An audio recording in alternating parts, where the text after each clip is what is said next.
Hey, what's going on, everybody? Jesse Montano here, Guerilla Sports Off Ice. I'm going to be joined by Meghan Angley back in the studio just here in a second on this Friday afternoon. But I do want to remind you guys about our great friends over at Trusted American Mortgage. Go to trustedamerican.com right now. Trusted American Mortgage wants to help you get a better interest rate and lower that monthly payment. Go to trustedamerican.com to see how much money they can help you start saving today. Hello and welcome in. Please do not leave your luggage unattended on the station.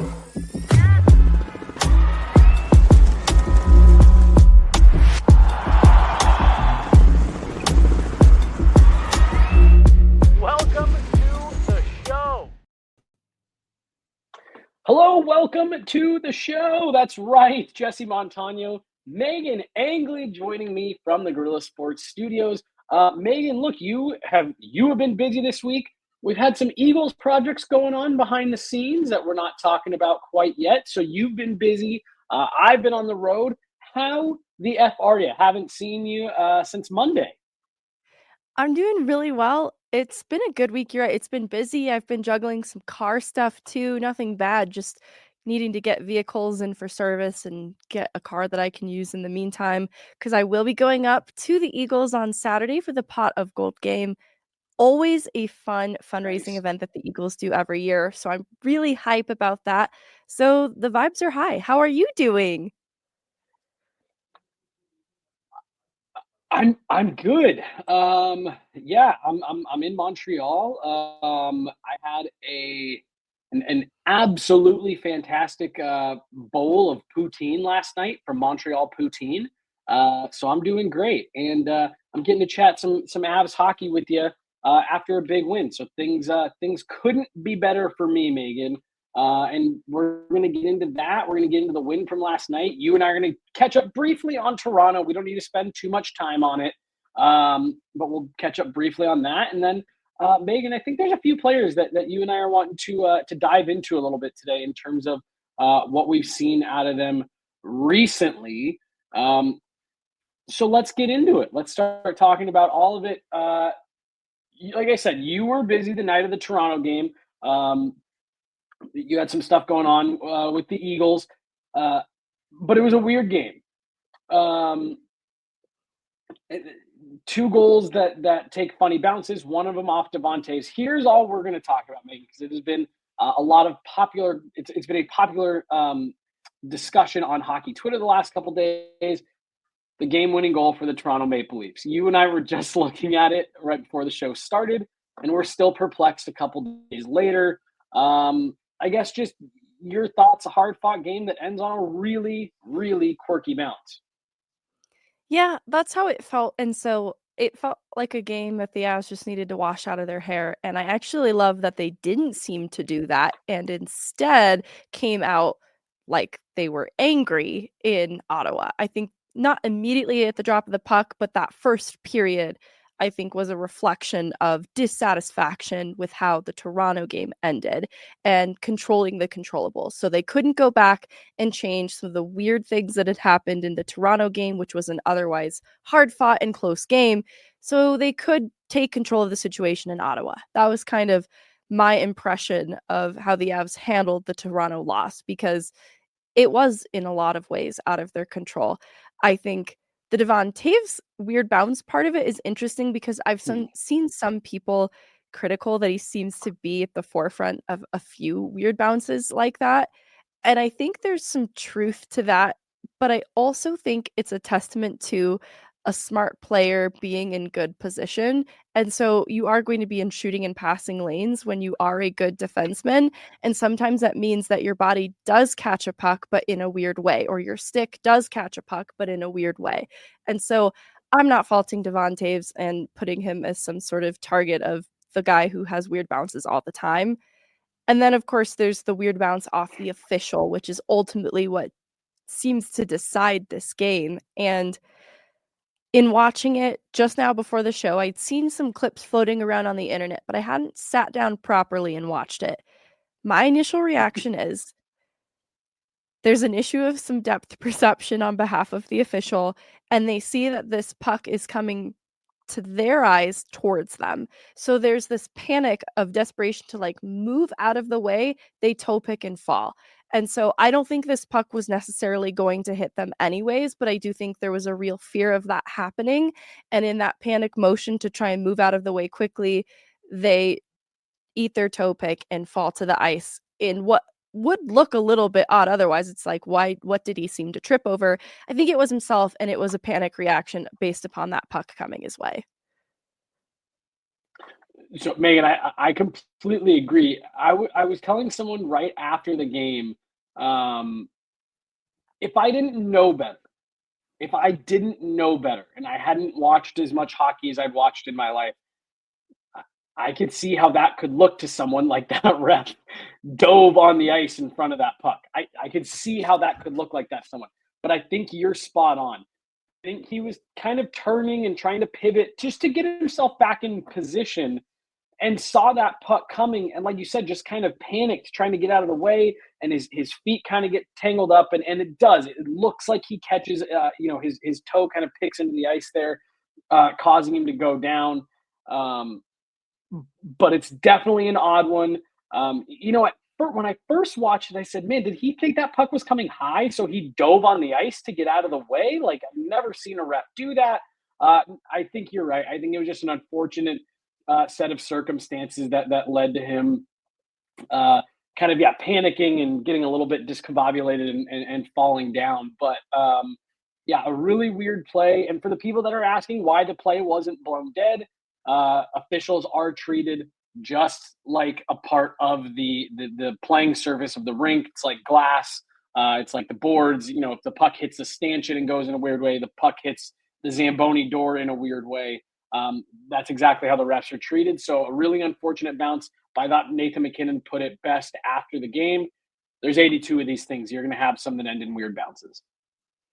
Yeah, I think that's the right reaction, not to get too beat up over it. And also, I do think they wore the sting of it a little more than that post game led on to, though, based on the response in Ottawa, because that is the second leg of a back-to-back, and it was a pretty dominant performance where this team probably could have rested on their laurels and used a little bit of the excuse, it is the second leg of a back-to-back. We might not have our legs under us the whole game, but they just didn't stop pushing for the entire length of the game. Some penalty trouble near the very end cost them ultimately the shutout, but that was the direction they were heading the whole time. Yeah. So, I mean, let's just talk about that one. I think dominant is the right word. But, Megan, I like what you called out there, and I talked about this last night on the postgame show. I'm going to start on this game last night. It's 5-1, so it feels funny to call out the goaltender. But I'm going to give Scott Wedgwood a huge amount of credit here. It did take the Avs about 5 minutes to settle into this game, and I thought Ottawa was really pushing. Shots were 6-1 in favor of Ottawa at one point early in that first period. Scott Wedgwood came up with a couple big saves early on to allow the Avs to settle into that one. So, yes, 5-1 game where the Avs really kind of dominated. But I don't know if we quite get there, if not for a really, really strong first 5 minutes from Scott Wedgwood. That's why I wanted to know how you feel about the game, because it actually really changed my mood that they took 2 stupid penalties back to back, because that first kill, really gutsy kill. Like, love to see the effort and the push in that first PK in the third period, but then the second penalty that comes right after it results in a goal against, destroying a shutout that all but belonged to Scott Wedgwood at that point. He'd battled his heart out for them. I was just a little bit sad that they lacked a bit of discipline there in the end, because I can understand that's where some of the fatigue creeps in. You start reaching out sticks a little bit too much kind of thing, but that wasn't the case with this next penalty that ultimately leads to the goal against. And I just thought Scott Wedgwood deserved better because of everything he had done earlier in the game and throughout it. And I was a little sad to see him not get the shutout in the end. It kind of changed my feeling. Yeah, no, didn't necessarily change how I felt about the game, but I'm with you. I was bummed for Wedgwood. I mean, look, Mackenzie Blackwood is the number one in Colorado. No questions, no ifs, ands, or buts right now. Mackenzie Blackwood is the number one. But one of the things that we heard Chris McFarland talk about, Jared Bednar talk about, is they wanted a goaltender that they felt comfortable that if something were to happen, whether it be injury, poor play, illness, whatever, that they wanted a goaltender that they could go to, that they felt comfortable if he needed to take a handful of starts in a row. Kind of fill that Pavel Francouz role that the Avs really benefited from in the years that Frankie was here, where if you needed him to step in and kind of play starter for a week, 2 weeks, he could do that. And right up to the Western Conference Final, we saw him do that. And to me, that's what Scott Wedgwood. That's the confidence level that he has instilled. Now, 5 straight wins, a career high for him. And you're right, he deserved a shutout last night. What I love about Scott Wedgwood is he just seems to personify what we talk about you need in a playoff team, a Stanley Cup contending team. Someone who battles, someone who fights for every inch, makes no excuses. And really, as you were describing, the way that the Avs looked last night, when there could have been an excuse of, hey, it's second out of a back-to-back, we don't have our legs. What you were describing to me, I was just like, yeah, this is the Scott Wedgwood mentality. We're just going to go out here and play. We're going to go out here and battle and see what happens. And I think not only has he been, a good locker room guy, good on the ice, I think he's shaped the mentality of this team a little bit. I'm not going to go too far, but like it's starting to feel a little bit like he's got some of that Andrew Cogliano effect, where like, yeah, he's a backup goalie. He's not in every night, but if he's going to speak up to say something, people are going to listen because you see the competitive effort that he has every night.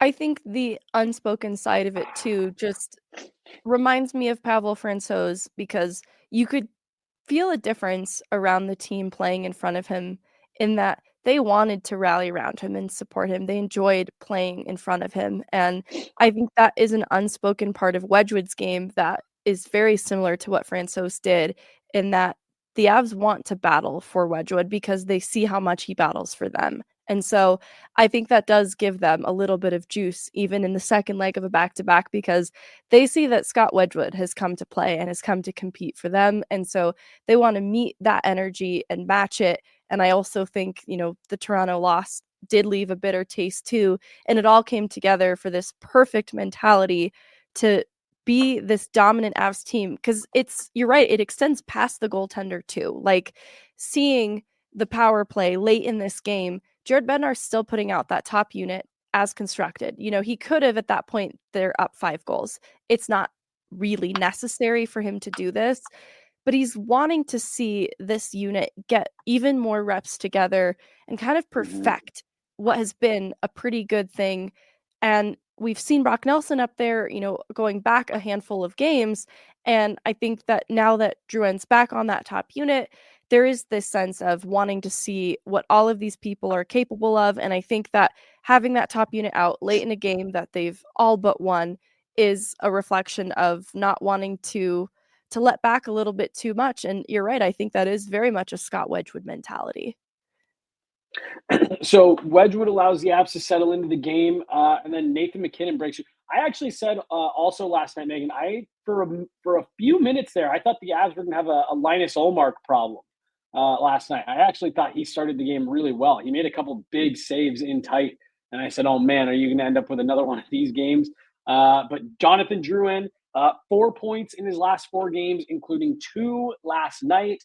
Sets up Nathan MacKinnon. Nathan MacKinnon gets his 105th point of the season, extending his lead a little bit. And then it's Brock Nelson off a beautiful feed from Sam Malinski. Let's start with Sam. You want to start with Nelson or Malinski? Nelson.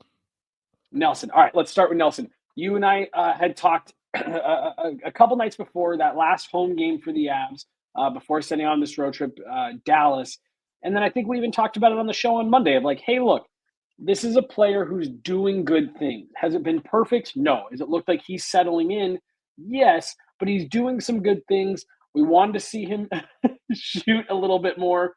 All right, maybe you shouldn't do any cartwheels today. Shoot more, attack the net a little bit more. And he did that last night. We said if he starts just fixing these couple small little things, he's going to break through. Well, he breaks through last night. Not only does he get his first as an ab later in the game, he adds his second of the game. Brock Nelson, you could tell that felt really good for him. I'm going to be curious to see what he does now that weight's lifted a little bit. But I've liked a lot that he's done away from the puck. And last night he started to put it together with doing some really good things with the puck on his stick. Yeah, and this is where this is so different from the Casey Middlestat experience. And I hate bringing Casey Middlestat up to dunk on him when he's not on this team. I think everybody listening knows how I feel about Middlestat, that I still think this is a talented player with upside yet to be seen and fully realized in this league. But there is this aspect of, okay, Nelson's game, I don't even want to call it dipped, but the production had been quiet for a couple of games, and people were expecting more because the Avs paid a huge price to get this player. So I think that's where the expectation was set very high for Brock Nelson out the gate. But it only went like one game in between that criticism of what's going on with Brock Nelson for him to answer immediately with a 2-goal performance. And I think that's the kind of player Brock Nelson is. He is experienced, he is mature.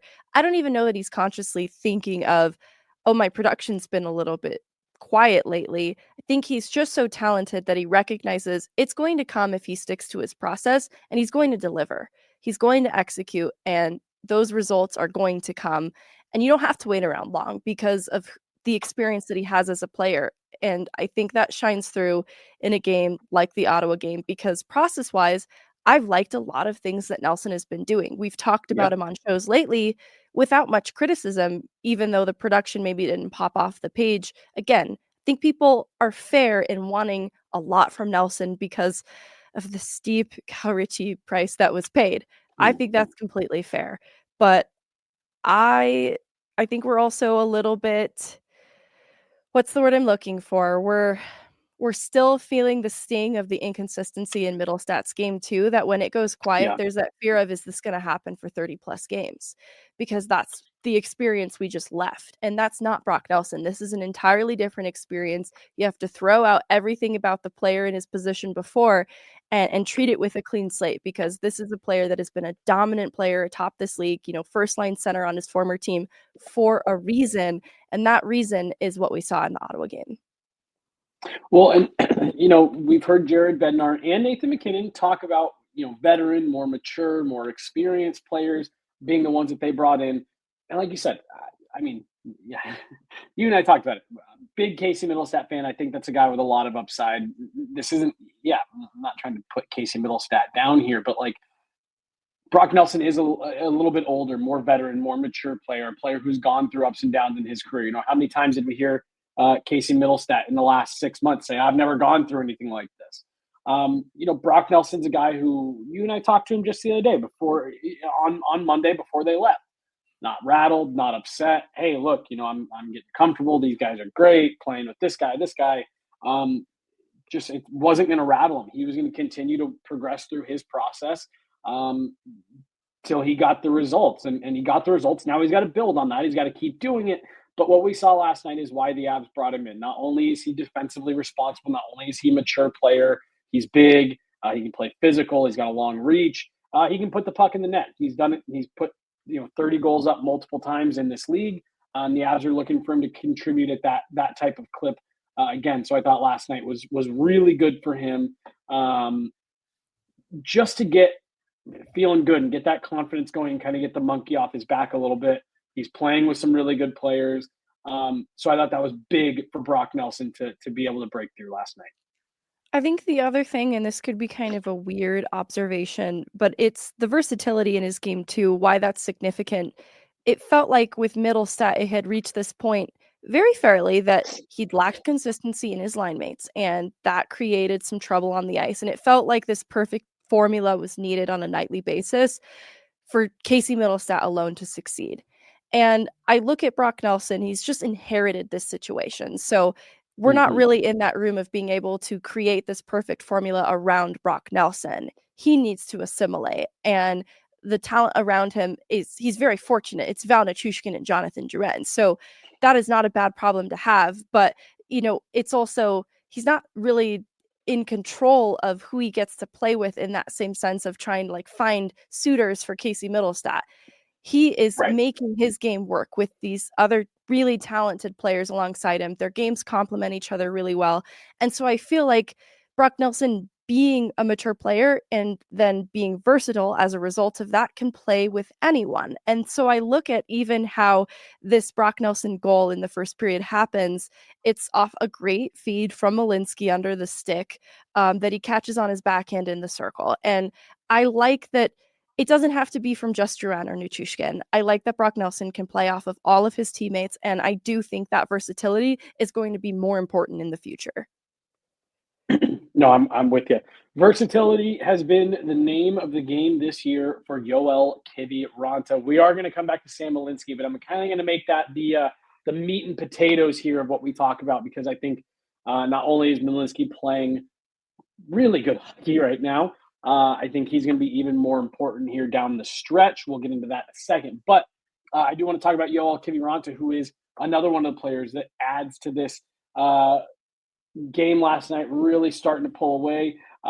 Cale Makar, of course, has the third goal of the game off a ridiculous shot from out high on the power play. Hits 80 points and creeps ever closer to 30 goals on the season. But let's talk about Joel Kiviranta here. He does make it 4-0 last night for the Avs. His 16th goal of the season, Megan. We've joked and laughed a lot this year about Kiviranta and earlier in the season when he's got the double empty net hat trick and all that stuff. Look, you're approaching 20 goals. There's nothing funny about the way that Joel Kiviranta has been finding ways to contribute. He kills penalties, and he just continues to be unexpected offensive punch being added in the bottom part of that lineup.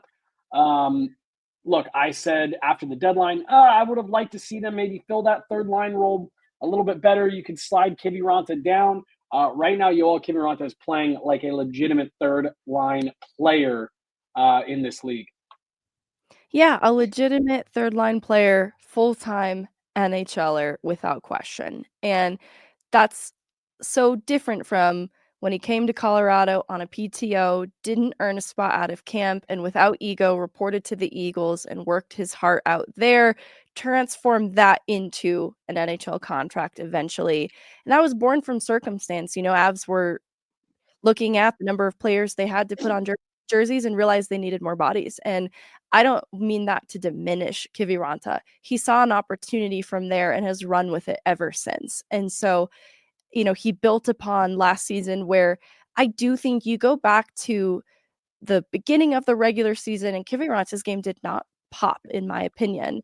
And even getting up to the playoffs, I still didn't feel like it had the pop that would have me putting him in a full-time NHL conversation. But then the playoffs really transformed things. He just took his game up another level in the playoffs. And I think he continued to build upon that into this regular season. I need to pull out my thesaurus and find another word for versatility, because that is what Joel Kiviranta is as a player, and why I think he is this secret weapon of being able to put kind of anywhere in the bottom six and complement what these players are doing, because he's willing to wear any hat. And I think that's in talking about him not having an ego about going to the Eagles. I think that's what Kiviranta is as a player. He's an egoless player who will just do anything that he needs to, and he kind of just quietly does it all on a nightly basis. I remember his hits per 60 last year surprised me, because I don't think of him as this hulking physical player, but he is going to be checking every shift. You can just count on it. And so I almost don't appreciate that he's doing it, because I've come to expect it as just a part of his game. And I think all of those things that I just described about Kiviranta are why he's found success, because I think some of it is the strength now of the Coyle Colton line too. Just that is so much more complete, and that is best for Kiviranta. He's not the kind of guy who's going to elevate a line. He's the kind of guy who's going to round it out. And I think that's exactly what that line has done. And I'm so proud of Kiviranta for the steps that he's taken to, I think, add even more to his game that it feels quiet, but it really isn't. And it's brought him a lot of success this year. Well, look, Avs fans saw firsthand about 5 years ago that Joel Kiviranta has, he's always had that ability to put the puck in the net, right? But to your point, Megan, last year in the regular season, I think there were a lot of moments where he would not have been in the lineup had the Avs not been going through the injury problems that they were. He really struggled for most of the regular season last year. To the point that when the Avs got in the playoffs and he was in the lineup, there was a lot of like, oh my gosh, are we really this injured? But like you said, ever since that game 1 against the Winnipeg Jets last year, Kiviranta's game has just been on this steady ascension to more reliability, more offensive production, and just being a guy that, like, I do wonder how much he has benefited from being around a guy like Logan O'Connor every single day. Last year being around on the ice, and now this year being around in a different role as Andrew Cogliano, and just seeing that, hey, look, if you just work harder than everyone else out there, you have enough skill, you have enough talent to put yourself in a situation that you can be successful, let alone, you're going to be an every night NHLer. And if you do it, not only are you being an every night NHLer, you're going to see your numbers go up, you're going to see your minutes go up, you're going to see your usage go up. And I think that's what Kiviranta has done. He's just out there working harder than the players that he's playing opposite. And that's what's gotten him to this point. Now, he's one of those players like OC who's in a position that he doesn't have the luxury of being like, okay, I made it. I can relax now. Like, no, it's got to be that same level every single night. But you give him massive amounts of credit because he's doing it. He's bringing it every single night, and he's finding himself just what Jared Bednar tells us all the time. Put in the work. You're going to find yourself in a lot of positions to contribute and stack the points. Thinking to some of his goals too, they've come at crucial moments where the team is chasing a game and it just doesn't feel like the top guys necessarily have it. I think very specifically back to that San Jose road game, but even beyond that, he's had some goals in pivotal moments. And I think that captures exactly what you're saying, because a player who can find those goals in those moments is a player who doesn't take a shift off. That's how they're able to come up with it, especially when maybe other parts of the lineup aren't really going on that night. Because he's working so hard, that's how he's able to find success when the team needs it most. And that's just the kind of guy you want on your team. Well, and then I left a guy out, which was someone that we did want to talk about today. Who else does that sound like? Artturi Lehkonen. It would feel rude to describe Kiviranta as like Lehkonen light, but there's actually so many similarities between these players, especially in talking about versatility and work ethic. No, totally. And Megan, what's so funny is I'm kind of sitting here and I hadn't really connected all of these dots. Yeah, but I mean, like, as we sit here and continue to work through this, I know you and I talk a lot about Jared Bednar guys, but I mean, you're just starting to go through this roster and it's like, yeah, this team is just full of guys who are going to outwork you and play hard along the wall, go to the front of the net, battle for loose pucks. But then there's also a ton of guys who have the skill and ability to finish. I think Artturi Lehkonen fits that mold. Him, O'Connor, like I said, Cogliano last year. Now you had a guy like Charlie Coyle to the mix, Ross Colton to the mix. Just guys who are willing to do whatever it takes. Parker Kelly add to that mix. Mm-hmm. So there's varying levels of skill, but I do just wonder if being kind of entrenched in this culture and this mentality is part of what we're seeing pay off for Joel Kiviranta. And in the same way that we saw Artturi Lehkonen get to Colorado and be a really good kind of analytics darling that people thought made sense, to bona fide, top six forward, arguably a set and forget top line player in Artturi Lehkonen. It's kind of the same thing. And Lecky just kind of continues to keep rolling. No goals last night, but is all over the ice, has a lot of impacts on that game. Oh, yeah. I have hold on, let's see, there was a note in here from something Lehkonen did. Oh, it's on the second power play unit when they get a goal for the Avs in the second period. Yep. He has that short side, I'm gonna call it a shot pass because I think this is very Yeah. deliberate, something Yep. that they practice, and that is you're right, it takes a certain level of skill to execute that and get that to his target, which is Nelson for the net front tip in, and so you know, the skill aspect of what Lehkonen bring is how he separates from some of these other players that we're talking about, like Kiviranta. He just he just has such a Sure. high skill upside, such great puck handling and vision. That is why he can hang with the Nathan MacKinnons of the world. It's why they've liked him in that bumper spot on the power play in the past. And it's also just to have a player then with that much skill be so committed to the work side of hockey, it's almost, these types of hockey players aren't everywhere on every team. You usually get a couple of them sprinkled in. It's absolutely a culture compatibility thing that's intentionally happening here in Colorado that they're finding these players and then by osmosis all these new players are benefiting from it too, but it certainly is there's a cultural reason too why Lehkonen fits in so well in Colorado and it's his willingness to bring that work every day alongside the skill that makes him such an X factor for the Avs. Like, I don't want to throw around that word too loosely because I've used it a couple times already on the show, but Lehkonen is what you expect him to be because he is your top six winger, but he also is so much more because of the dimension in his game. Well, I mean, as we're even talking through this, like it starts at the top with Nathan MacKinnon. I mean, it is very well documented. This guy, works harder than anyone else. He's the best player in the world, and he still works harder than everyone else. Um, so you've got guys like him, and then you've got guys like Val that we've always heard being just a monster in the gym. We've seen him working out after games and stuff like that. And then you've got Lehkonen, who's kind of Val Nichushkin light. Then, like you said, you've maybe got Kiviranta, who's Lehkonen light. And it's just like you've got these tiers of guys as you go down. It's like, no, you've just got a bunch of workhorses all over this lineup that obviously extends to the back end with guys like Coyle and Taves, and then you have a guy like Ryan Lindgren who's coming in who puts his body on the line every single shift. Um, and as you start to add all these factors up, they didn't just put together a talented team; they put together a team that likes to work, a team that understands each other and wants to follow that example set by a guy like Nate. And they want to battle and they want to compete for each other. And I think that's the results that we see bear themselves out last night. Where Ottawa's a good team. That's a team that's pushing for the playoffs. Yes. They looked like they were in a separate league from the Avs at points last night.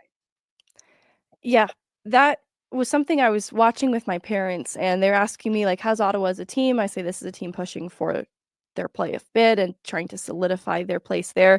And they did make a couple tweaks at the deadline too. And so this is a team that's trying to get better. And Linus Olmark is a great goaltender. So, the fact that he was fallible last night and it was goal scoring from all over the place. Like obviously the top guys, Nathan MacKinnon, Cale Makar, but a Kiviranta goal, the second unit on the power play is able to capitalize.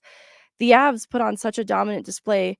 And I keep saying second leg of a back-to-back, but that's usually when you expect the tank to be a bit closer to empty, and it just didn't appear that way. And I think it's how well constructed the team is to be able to deploy the lineup a little bit more evenly throughout. And just kind of keying in on the back end, you're talking about Ryan Lindgren. This is a lineup without Manson and Girard last night that is able to stay complete. A lot of that led from the top with the Taves and Makar, absolutely. But a lot of guys are stepping up at the perfect time of year. And, it felt like the front office maybe took a couple gambles, but big swings similarly at the deadline. And they're fitting in really well, really quickly after. Yeah. You mentioned no Josh Manson. We did hear from Jared Bednar. We're looking at about 3 to 4 weeks. They are still getting some things evaluated to really determine what that timeline will be exactly. But 3 to 4 weeks for Josh Manson. And then, Sam Girard does get pulled at the last second last night with a lower body injury. But that's why Sam Malinski is becoming so much more important. not only as a player that you can feel comfortable with in the bottom part of your lineup, but he has shown these last handful of games and really steadily since the Four Nations break that he is a guy that you can give a little bit more responsibility to up the lineup. And you can trust him with some tougher matchups, things like that.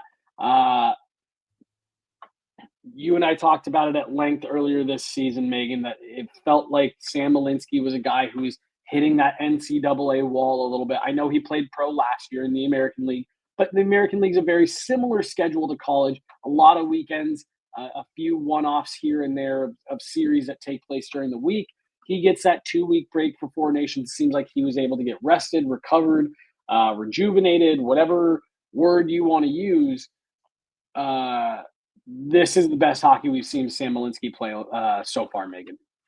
Yeah, you look at the value of the physical break because of the toll the schedule can take on the body, and it was especially rigorous gearing up for the Four Nations break in anticipation of a longer break than this league is used to seeing. And so I think there's absolutely that component, but where I think this has benefited Malinsky the most is the mental side of the game. It felt like a mental reset also happened in getting a little bit of time away from hockey. And not every player can, when given the opportunity for that mental reset, can effectively do it. And so for him to come out the other side of this break, he's had 4 points in the last 5 games. And I looked specifically at some of his analytics coming out of the Four Nations break. So I'm going to give some parameters at the top. Among defensemen with at least 150 minutes played, which is about 10 games played at 5v5, he's 8th in the league in fewest scoring chances against, 4th in fewest shots against, and 7th fewest high danger chances against, and a 55.82% Corsi for percentage. Those are really good defensive numbers. And this is a possession defenseman, so those numbers are always going to be a little bit different than the stay-at-home defenseman, like a Ryan Lindgren, whose numbers are just never going to be very good. But even still, I think the defensive side of Malinsky's game to the eye test is also improved because he's being a little bit harder to play against in his own end. I think that he is trying to be a bit more aggressive, and I think he's also on the offensive side of the puck loosened up a little bit in that way, returning to some of the things that have brought him success at the college level. And so I think that play to Brock Nelson to wait just ever so slightly to slip that puck under the stick of Hamonic is a high IQ play that deserves a lot of recognition for what it is. That is what Sam Malinski's offensive game is capable of. And I think we're also seeing the returns on the defensive side of his game just get stronger and more responsible. Well, so last year he appeared in 23 games for the Avs, 3 goals, 7 assists. And like you said, Megan, there was so much, we talked so much last year about Sam Malinski just looking like a smart player out there who just looked like he belonged. And to your point, so many of those things that made him successful at the collegiate and American League level. And it felt like we were seeing that even at the beginning of the season. While maybe the production wasn't there, we were seeing the smarts. And like you said, that just hold the puck for 1 extra second to allow that lane to open, slip a puck through. We were seeing that early on, and it felt like that was the part of his game that was missing over the 2 months preceding the Four Nations tournament, where he was bad out there, but just all that kind of dynamic play that we had seen from him was seemingly not there. And it was leading to him being a healthy scratch because he wasn't bringing anything special that you weren't getting out of, a Keaton Middleton, things like that. Well, he's back to doing that, and he's back to making those smart, high IQ plays. He told you and I earlier this season, one of the big reasons that he chose to sign with Colorado was the opportunity to play alongside a player like Cale Makar, who he models a lot of his game off of. And he looks dangerous out there with the puck on his stick again. I'm losing track of the amount of times that a nice play is made and I go, who was that? Oh my gosh, 70. You do that double take, and it's Sam Malinski on the positive end of those types of plays more and more and more and more. Yeah, and I love the improvement in his own end too, because I know Jared Bednar, that's probably the biggest key that's maybe held Malinski back in building more trust in his eyes. And it's because there is a type of player that Jared Bednar likes in his own end. And that's why Keaton Middleton gets the opportunities that he does. That's why Eric Johnson's back. It's why Ryan Lindgren was such a great fit. And Malinski, though, a different player, right? Because it's not like Gerard's necessarily held to that same standard, except he is in ways because he's become a huge penalty killer because of how smart he is on the kill. Gerard, that is. And so I think the path forward for Malinski is still to absorb being a more sound defensive defenseman. And I just see that, maybe the size is categorized as a bit more undersized, but he's still so physically strong. And I'm noticing him wearing contact, stronger on his skates when he is battling for pucks in the corner. And so that leads to him coming up with pucks more often, leads to a better breakout, which leads to better opportunity for him to flex the best and strongest part of his game that I think we haven't even seen the full potential of.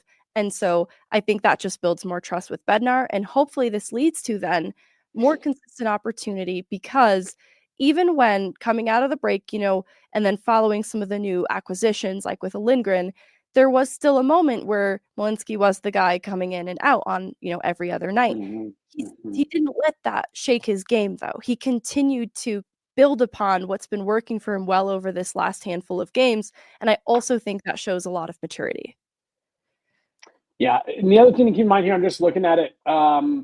Did you know, Megan, not only the schedule and how frequently you're playing, Sam Malinski has now played more games this season than he has ever played in any one season at any level of hockey. So the fact that, that workload is higher and we are seeing him start to move in the right direction tells me that he's starting to figure this out a little bit.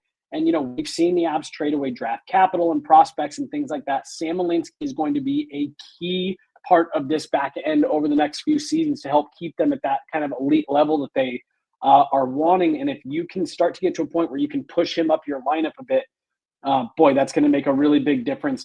We've seen this player. You and I talked about it on an old show that we were on together. Right as once he got to the American Hockey League, you and I recognized, like, whoa.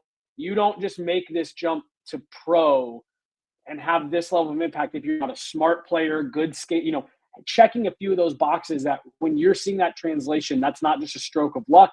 And it's felt like he's just steadily built on that. And even this year where we've seen the dip in play, that's now a learning lesson. He's figuring out how to pull himself out of that. He's figuring out how to pace himself, what he needs to do to take care of his body, to make sure he's recovering quickly enough to get back on the ice a couple days later. This is a true rookie season we're watching here. It doesn't necessarily feel that way because he had several call-ups last year, a full season in the American League. He's an older player, already 26? So he doesn't necessarily feel like a rookie, but what we're seeing here is a rookie season where you have a high-end player figuring out the rigors of how this works. And it's been really fun to watch since coming out of the Four Nations break. I really like that you use the phrase, it's not just a stroke of luck. This Sam Malinski shouldn't really be surprising anybody right now. This is exactly what he teased he could be and more. So I think he's just starting to realize and build that into his game and execute everything that he showed at the collegiate level that earned him the look from Colorado, to sign him out of college in the first place. There's a lot of intention behind why they wanted this type of player. And I think that the sky's the limit for Sam Malinski. I'm with you. We're seeing more and more and more players go the college route and turn into real impact players at the NHL level. Hopefully that turns even more with this new agreement that we're hopefully heading towards with the CHL and the NCAA. But Megan, let's put a pin in it at the Avs. With the Avs, do you have anything else to add on what we've seen these last couple nights in Ontario? No. All right. Let's start to wind things down a bit here. There is some exciting hockey coming to Denver. The DU Pioneers are heading for the I want to call it the Frozen Four, but the Frozen Four tournament, trying to get back to the Frozen Four. It's a fun time of year. Like I said, the level of play at the in NCAA is getting better and better. It feels like every season. It's been on display again this year. Looks like DU is heading back to the tournament. Yeah, this has been an interesting year for DU. They had an incredible start, and then they've had their own share of obstacles to overcome throughout the way. And so, gearing up to the end of the regular season for DU, there was a lot of dissatisfaction, actually. Like, this on the whole wasn't to expectation. And so, there's a lot of work to be done to gear up for playoff hockey, to include all of the games remaining in the schedule. Those will be playoff hockey games. So, you could see how this is a team that has won before because of the maturity in their mindset from those conversations. And I think too the turnaround. So they had the Frozen Faceoff semifinals, and that was DU versus CC. They lose 3-1, and the lone goal scorer Jack Devine, it just fell flat for the DU Pioneers. And game 2, they answer in a very dominant way with a 6-3 win. The 3 power play goals from Zeev Buyam, and then a couple of other goal scorers on that score sheet. Aiden Thompson also on the power play. But they're capitalizing 5v5 too. So I think the concern around DU, because they finished with a second power play in the NCAA, is can they produce 5v5? They're just a high octane offense team. So they certainly can. They show that in game 2, which also then forces game 3. And they win in a huge way. I think it was 9-2 in the end. I didn't put the final score here, but a lot of different goal scorers. Power play, short-handed, 5v5. Beautiful. But yeah, they score in all situations. Short-handed power play, 5v5.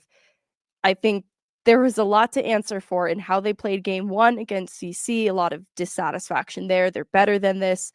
They've gotten excellent goaltending all year from Matt Davis. Let's see, I think I have his stats in here somewhere. Yeah, 26, 8-1 for Matt Davis. Just has been the guy that they turn to in net on a nightly basis. One of their seniors, Jack Devine, is their team points leader with 54 points.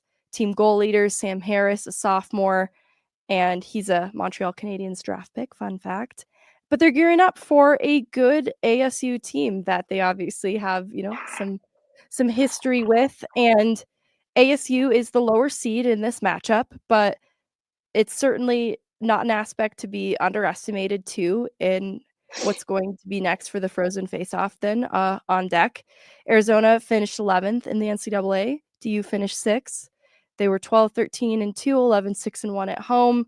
And their goal and points leader is Ryan Kerwan. He's a senior with 25 goals, 13 assists for 38 points on the year. You're probably wondering, like, I just read Jack Devine's numbers, 54 points. The top of the lineup for DU has been that high octane. That's where the difference between these lineups is really evident.